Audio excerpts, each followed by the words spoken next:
These platforms abuse their control over current technologies to extend their power, whether it's through self-preferencing, predatory pricing, or requiring users to buy additional products. The dominant platforms have wielded their power in destructive, harmful ways in order to expand. We are proud to report that we have a new record for our installed base with more than 2.5 billion active devices. Just this week, we crossed an amazing milestone: 3 billion active Android devices around the world. Requiring sideloading on iPhone would be a step backward. That would destroy the security of the iPhone. Apple is the sole decision maker as to whether an app is made available to app users. The rules are made up as you go and are subject to change whenever Apple sees fit to change. Ahmed Mehta, the judge, saying, quote, Google is a monopolist and has acted as one to maintain its monopoly. We now have 13 products with over 1 billion users each. 5 of those have more than 3 billion users. What is the value of the part that you do use the Google ads for? I mean, it's a substantial part of your business. In terms of revenue, it's around $100+ billion. Nowadays, everybody understands that it's really, really important who has access to the data, who can switch off my applications, who can increase the prices, and I have to pay because there's no choice to migrate away and so on. Today, if you look at Switzerland and Europe, we buy most of our tech from US and China. You're nothing more than a digital colony. And I think that is an issue. If we don't do something about it now, actually it becomes too late. The window of opportunity to take us off the current path is really the next 5-10 years. There is no such thing as actual sovereignty without tech sovereignty. That's the reality of the 21st century. This must be Europe's independence moment. To take control over the technologies and energies, ultimately, it is about having the freedom and the power to determine our own destiny.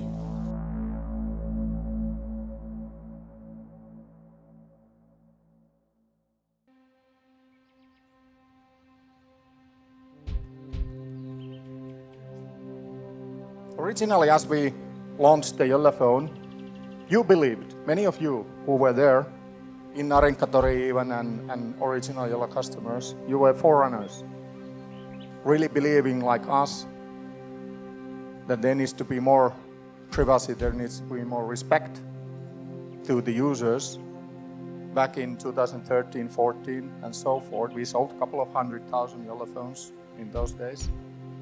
But the world was very different. The big crowd, the society and people, citizens, didn't really too much honestly care about data privacy. Now it's in many people's mind. The general public thought that all those services by big tech, they are free. Come on, think about it for 2 seconds. It's business. But that was very different. Another thing that was very different, of course, is the geopolitical situation. I'm not giving any political statements here, but nevertheless, the world has changed. Europe is in a different position, and that makes people, the society, and also the decision makers to be interested in something that Europe can offer. Jolla has, with Sailfish OS, one key piece of that puzzle. And that's why we are here. We are witnessing something of a change. Something that we all want to believe, that is a better future where you are not the product. The user is no longer the product, but you buy a product and you are in control. It's your phone, your data, and that's what Jolla is committed to do.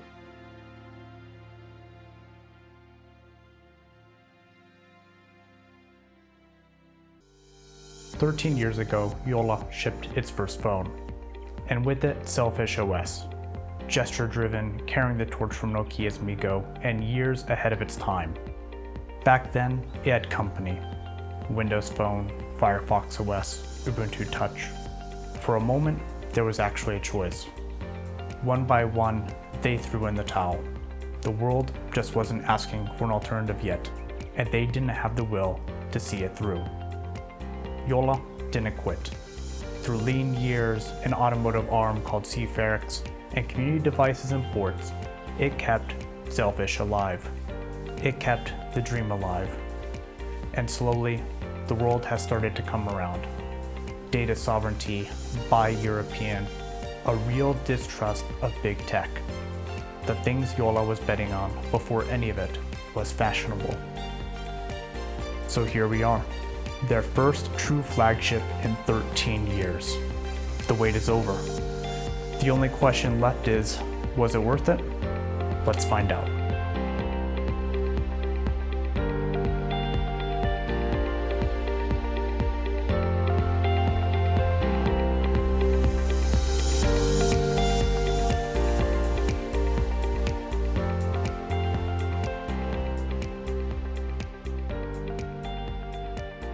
I really enjoy the bold two-tone look of the new Jolla Phone, with its black and its orange. Of course, the orange comes from a swappable back cover Jolla calls the other half. You could pick this thing out of a crowd of space grays and midnight blacks for sure. So as much as I'd hate to call a phone a statement piece, in this case it could be one, or at least a conversation starter. And unlike with other phones, with the other half, you're not locked into whatever accent color you picked when buying your device. It is really light in the hand, weighing in about 190 grams without feeling cheap. The sizing is just right too. It isn't too wide and it doesn't feel thick at all. The boxier edges give something for your hand to really hold on to. No feeling like the phone is just going to slide right out of your hand, while at the same time not feeling uncomfortable over longer use. On the back, you have a dual camera system that resides in a small camera bump with a flash to its right. It uses a Sony 50 megapixel wide for the main lens and a 13 megapixel ultra wide. On the right hand side of the device, you have a power button that doubles as a fingerprint sensor and the volume rocker. There's absolutely no wiggle on the buttons. They feel firm, but not so stiff that changing the volume gets annoying. And the power button is positioned just right, so at least on my hands, where my thumb rests, it's a quick and reliable unlock. On the top, you have a microphone and a Jolla logo. On the left-hand side, we have what Jolla calls a privacy switch. We'll get into that a little bit more later, but the TLDR is it's essentially a software toggle that enables the user to quickly turn on or off the microphone, Wi-Fi, their VPN, and more. On the bottom sits a toolless SIM card / micro SD expansion slot, and then right next to it, it's a microphone followed by USB-C port and bottom firing speaker. There's also a small notch to pry the other half off, which lets you swap it for other colors and hopefully other modules down the line. It could carry data over something called I3C, which means both Jolla and the community are free to develop hardware solutions such as a headphone jack or a slide-out keyboard half. Underneath, a few screws hold the battery in, so that when time comes, you could actually just replace the battery yourself and stretch the life of the device out even further. If the original Jolla Phone is anything to go by, where people are still passing around usable batteries 13 years after its release, I don't think you're going to have issues getting battery for the new Jolla Phone. Of course, you're not going to be staring at the back or the sides of the device when you're using it. On the front, you are greeted with a truly amazing 6.36 inch Full HD Plus AMOLED screen with a 20:9 aspect ratio. Content renders beautifully, and Sailfish even more so. There's a notch at the top with a cutout for a front-facing 32 megapixel wide camera, which we'll get into later, and to its left, a notification LED. Overall, I'm extremely pleased with the design and feel of the phone. It's distinctive, comfortable, and feels built to last. Not something that's going to be tossed in a drawer in a few years. Now let's talk about the internals and performance. You're getting a 6nm octa-core MediaTek Dimensity 7100 5G SoC and 8 or 12 gigs of RAM depending on your batch or upgrade option. And data hoarders can rejoice because while the phone only comes with 256 gigs of internal storage, you can expand it with a micro SD-XC card. If you could afford it in this market, you could even go so far as throwing in a 2 terabyte card in there and just never thinking about storage again. Personally, I have a 256 gig card in it, and on top of the internal storage, I'm not really sure what I'll do with all of that. In my daily use, I have had no performance issues with the Jolla Phone 2. Apps, especially native ones, are very quick to launch, and I've not once been let down when multitasking between Android and native apps. With 12 gigs of RAM in my phone, memory usage hasn't crossed my mind at all. But of course, this is a phone with solid mid-range hardware, not a supercomputer. As for the battery and battery life, it has a 5500 mAh user replaceable battery that has gotten me a little over a day of off and on use, which is browsing the web and social media apps, checking transit apps, chatting through Element and WhatsApp, etc. Starting the day at 100% and ending at roughly 30%. My day is about 9 a.m. to 2 a.m. though, and I'm by no means glued to my phone. So if you go to sleep at a more reasonable hour and have a healthy screen on time, you'll be okay. So given my phone habits, I have no battery anxiety here. Sailfish OS does let you cap the charge at 80 or 90% to improve longevity, but since the battery is user replaceable, I'll just stick with it at 100% and swap it out when it begins to degrade. Now let's talk cameras, and I'll be upfront, this is the weakest part of the Jolla Phone 2. On a phone at this price point from a company this small, it's also the most understandable place to find compromises. The main camera is a 50 megapixel Sony IMX766. It's a fairly old sensor dating back to December 2022, and it hasn't really shown up in any major brand phones for a few years. In good light, I'm mixed on it. Details can look a little muddled and highlights blown out easily, so it would pay to watch your exposure. I compared shots against some online references for the OnePlus Nord 2, which uses the same sensor, and mine held up fine. So I don't really think you're compromising hardware-wise by going with a Jolla Phone as opposed to some other device with the same sensor. Shoot with a bit of intention and your photos will turn out just fine. Low light is where it struggles. A quick note of method here, these shots are deliberately worst case. No flash on any of the cameras to see what the sensor and Jolla's image pipeline can do on their own. It isn't how you normally shoot in the dark, so keep in mind for what follows. The main camera opens up to f1.8 and leans on ISO and shutter speed to try to deal with the lack of light. ISO climbs past 15,000 and the shutter sits at around 1/15 of a second with no manual control to pull in more light. You end up with softer, noisier shots than what a flagship would give you, but you are paying half or a third of the price. Some of it is just physics on a sensor this small.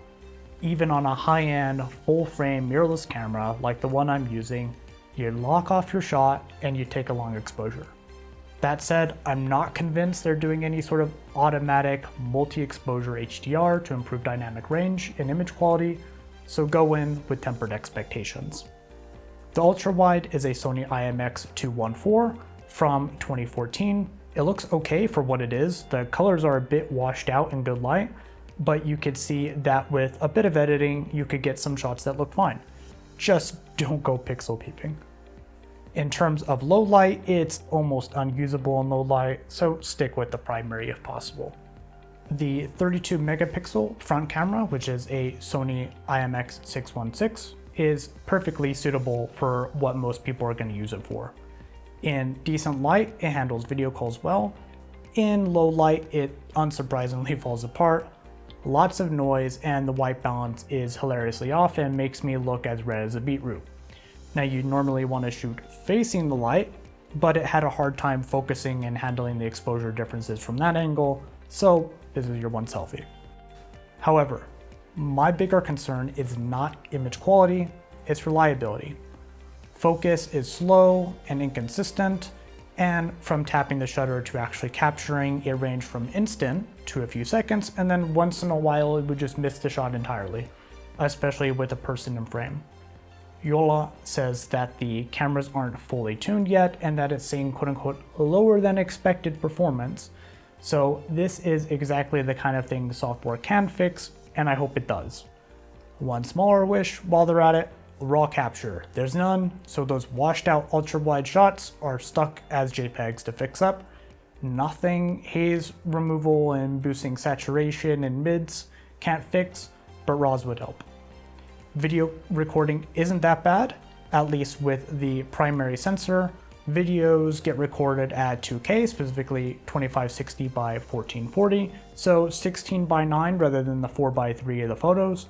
The sensor itself is capable of 4K at 60 FPS, but we're stuck with a lower resolution and frame rate, and I believe that is down to the MediaTek 7100 SoC, though feel free to correct me if I'm wrong in the comments. Either way, you're not shooting the next 28 years later with a rig of Jolla Phone 2s, but for everyday clips, it does the job. So, bottom line, if your phone is your main camera and you need high quality and highly predictable photos, this isn't the one. And at 649 euros from a company this size, I don't think it's fair to expect otherwise. For everyday shots, a menu, a flower, some lovely architecture, your kids or pets being weird, it does the job. I don't know how much of heavy lifting that the software could do given the hardware, but there is clear room for improvement. Now, for the reason many of you are likely interested in the Jolla Phone in the first place, the software. After all, Sailfish OS is the key differentiator between it and everything else on the market. And it is, in short, my favorite aspect of the Jolla Phone 2. And I think it's a real shame that Sailfish OS isn't more popular.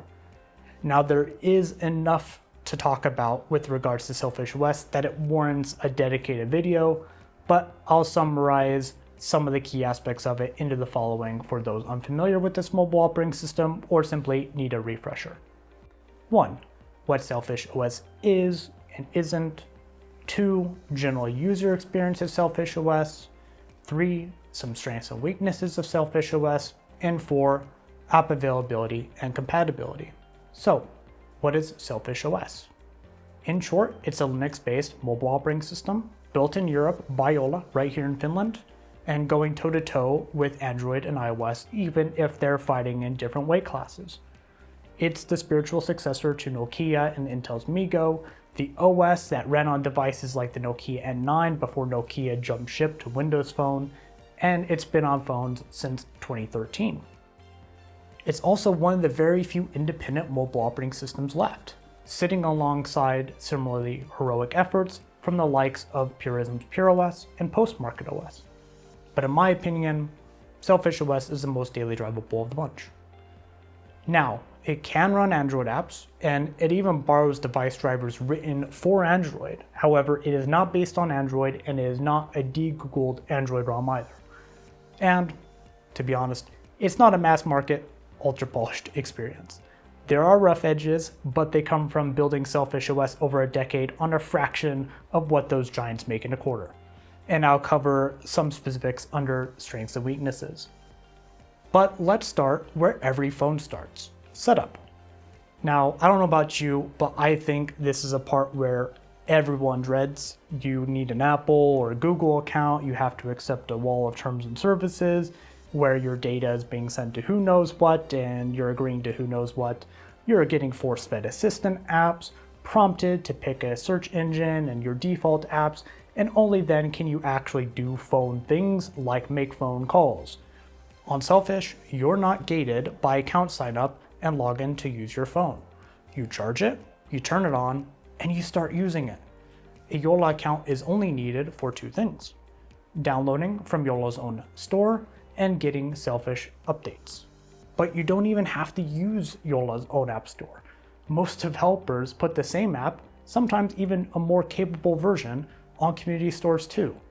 Or you could sign in with your Jolla account, install what you want, update your phone, and sign out again. First thing you notice is there are no on-screen navigation buttons at all.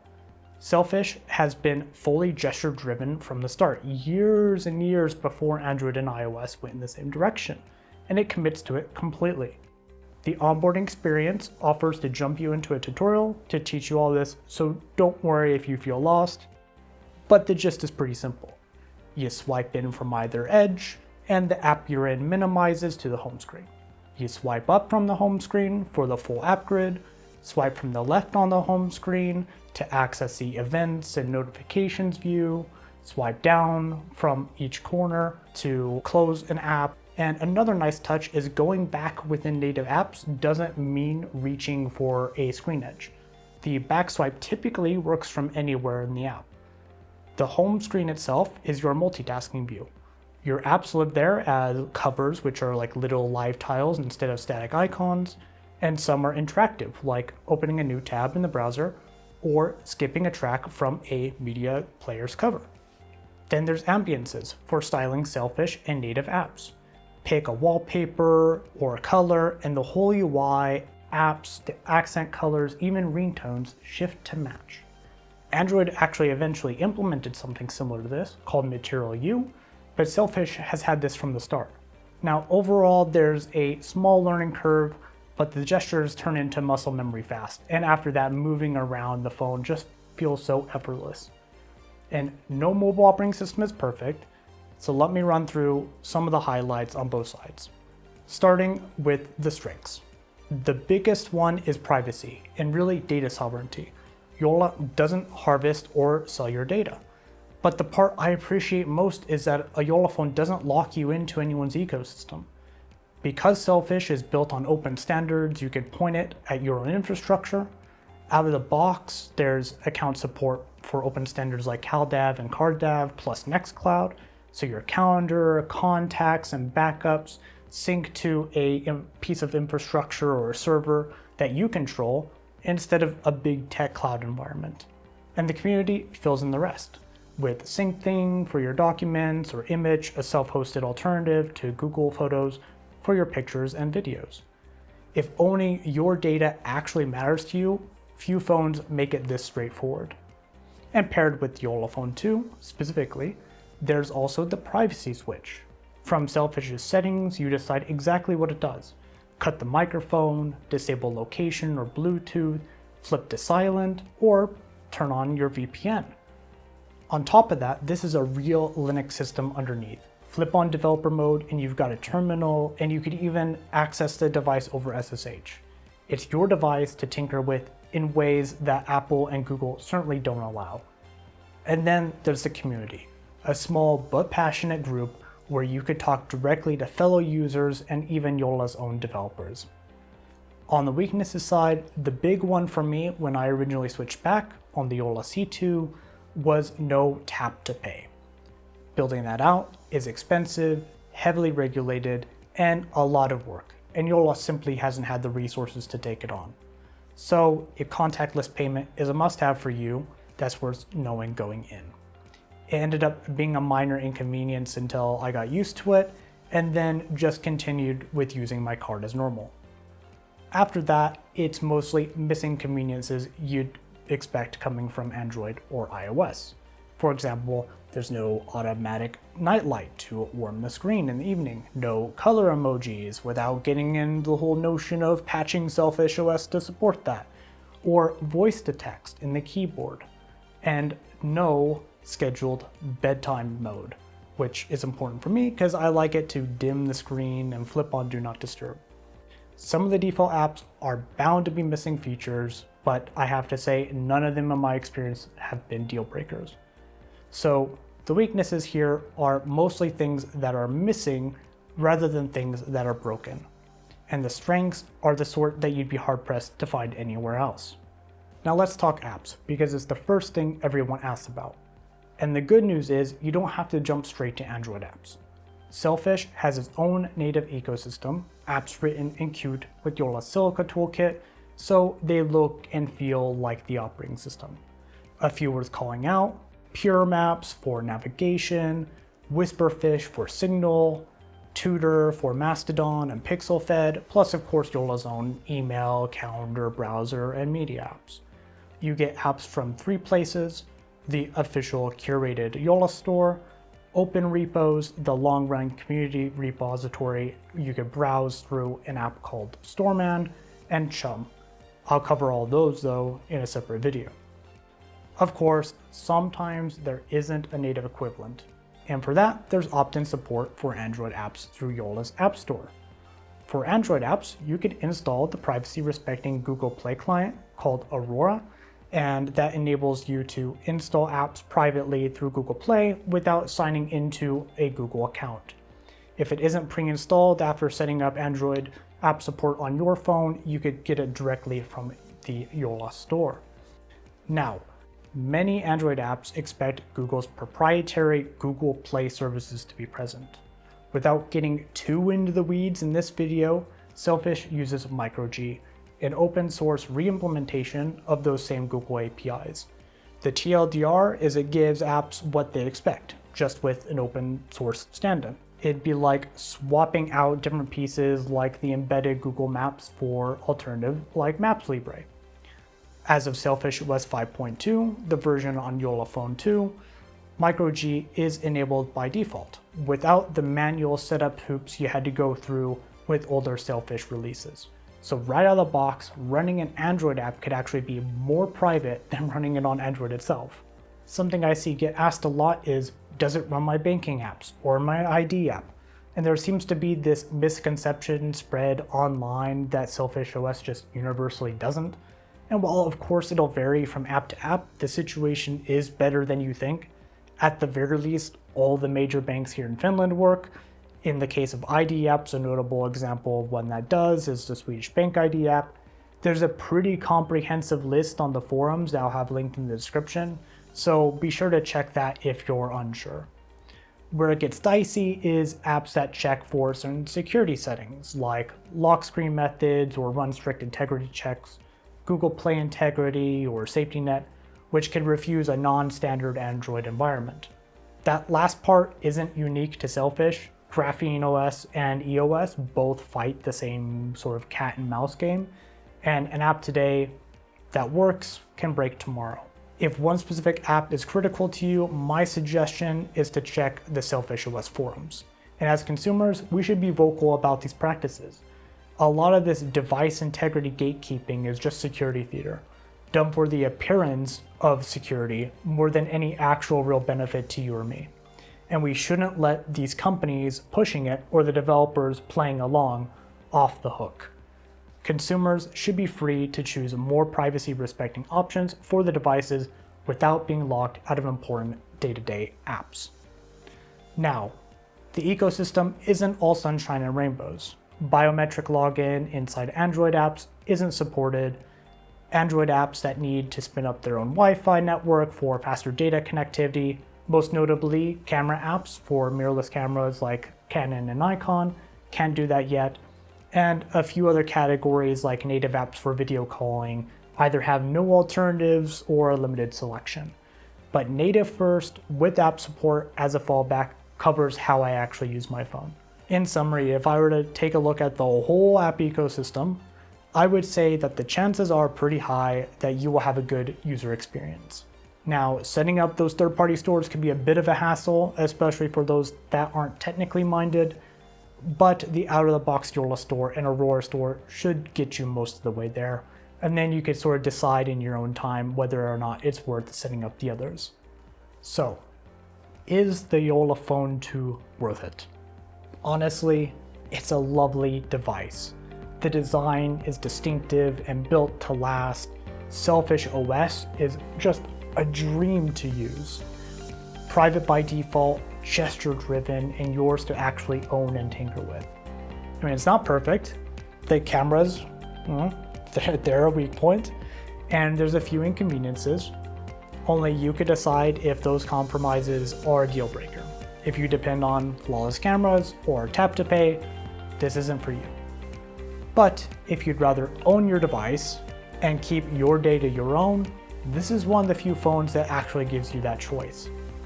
And that's kind of the point, that the choice exists at all. My choice is pretty clear. I don't know about you. Thanks for watching, and I'll catch you in the next one.